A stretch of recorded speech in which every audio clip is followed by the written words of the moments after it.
The January 6th committee will hold another hearing during prime time Thursday night, but some of the evidence the committee was looking to have ahead of the hearing has gone missing. CBS's Skylar Henry has more from Capitol Hill. The House Select Committee investigating the January 6th attack on the U.S. Capitol says the Secret Service missed a deadline to turn over text messages sent within the agency on January 5th and 6th. They did not turn over the texts that we were looking for. The agency says the texts are potentially deleted and irretrievable. The National Archives, which is in charge of securing government documents, has ordered a review of what it calls unauthorized deletion. The Secret Service is promising its full cooperation with the review. I would be shocked and horrified if anyone in a position of leadership oversaw the destruction of evidence related to the January 6th insurrection.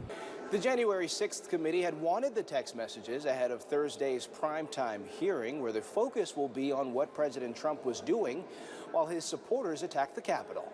Focusing on those critical 187 minutes between when the attack on the Capitol started and when Donald Trump finally issued a video statement asking people to leave the Capitol.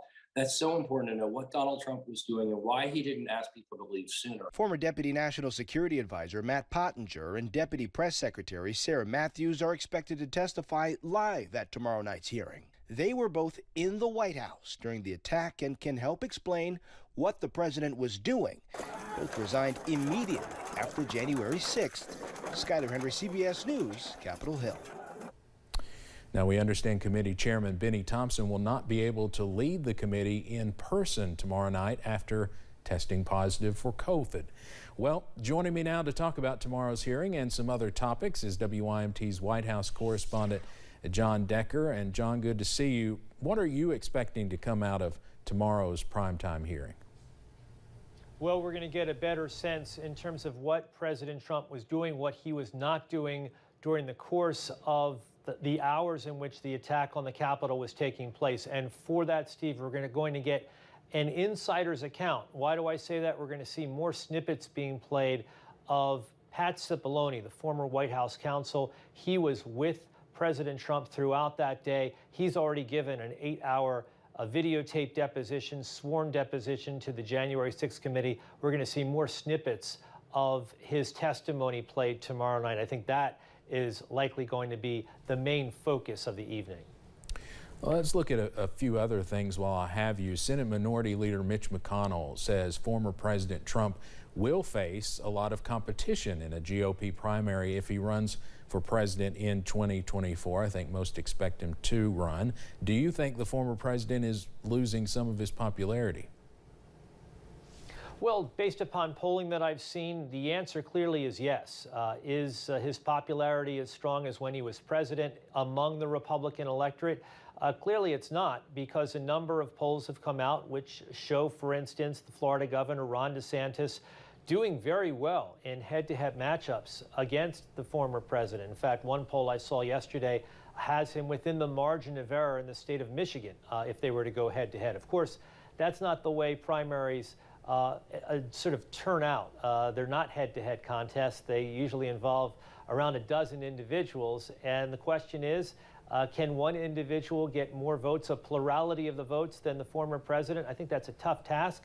But we still don't know what the former president may decide to do in terms of whether he will indeed run for president in 2024. Well, President Biden unveiled some new executive steps addressing climate change. Tell me about that and why he's doing that now. These were small steps that were announced today by the president. He gave a speech on the issue of climate, on the issue of global warming. He announced more funding for communities dealing with climate issues, including the heat issues that we're dealing with in much of the country right now, flooding issues as well, and also more funding for wind farms in the Gulf of Mexico. But no announcement as it relates to a national emergency climate declaration. That is something the White House says they are studying. That would mean a number of things if the president were to pull the trigger on that particular declaration. It would mean, for instance, halting drilling for oil and gas on federal lands. It could potentially mean increased fuel efficiency standards for automobiles. But all of that would likely be challenged almost immediately, Steve, in the federal courts. And I think the White House and the White House counsel's office is well aware of that. Finally, yesterday, the House passed a bipartisan bill that would codify in federal law protection for same-sex and interracial marriages. So why was this bill introduced, and do you think it will pass the Senate? Those two rights that you mentioned were rights that were essentially established by the U.S. Supreme Court. And we know what the Supreme Court did just a few weeks ago in overturning Roe versus Wade. Well, Democrats, and in the case of the vote yesterday, 36 Republicans, House Republicans, are concerned that the Supreme Court could do away with those rights as well if a case should reach the Supreme Court concerning those issues. And that's the reason why they moved to codify those two rights into federal law. It now moves over to the Senate. And you asked me, does it have a chance of passing the Senate? I will tell you the answer is yes. It's a political year. I think that there certainly will be 10 Republican votes on this particular issue. And I would expect within the next month, maybe as long as the next month and a half, this legislation will get to President Biden's desk for his signature. All right. John Decker, our White House correspondent. Always good to talk to you. Appreciate it. Thanks, Steve. Well, the Arizona Republican Party Executive Committee is formally censuring Arizona House Speaker Rusty Bowers. It comes in the wake of his testimony before the January 6th committee last month. Bowers told the committee he received a call from Trump and former Trump lawyer Rudy Giuliani in which they urged him to go along with the plan to put forward illegitimate pro-Trump electors from Arizona. He also testified Trump lied about him in a news release that came out shortly before the hearing started, in which Trump claimed Bowers told him in November 2020 he believed the election was rigged.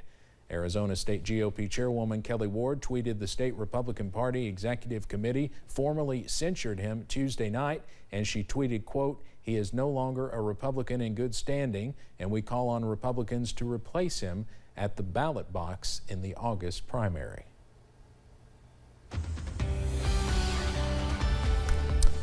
Continuing to watch the potential for strong to severe thunderstorms as we head later on into tonight. And after that, the focus shifts to the potential for dangerous heat moving back into the mountains. Outside at the moment, there's heat, not necessarily dangerous heat, but any heat could be dangerous heat if you think about it. Buffalo Mountain camera with plenty of blue sky, just a few fair weather clouds out there, sitting at 88.